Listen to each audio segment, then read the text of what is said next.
علیکم. امام تا خرتنا بس به آب. آری حالم بده.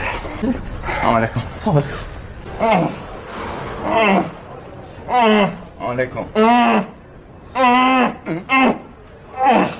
آقایون داداشم، من نمیدونم دیگه جلو خود من نگردارم.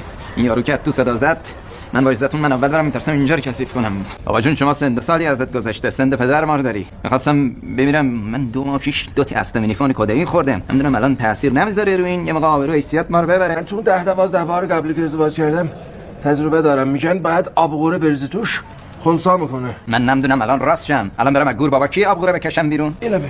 من اتفاقی شیشه آبغوره با خودم آوردم.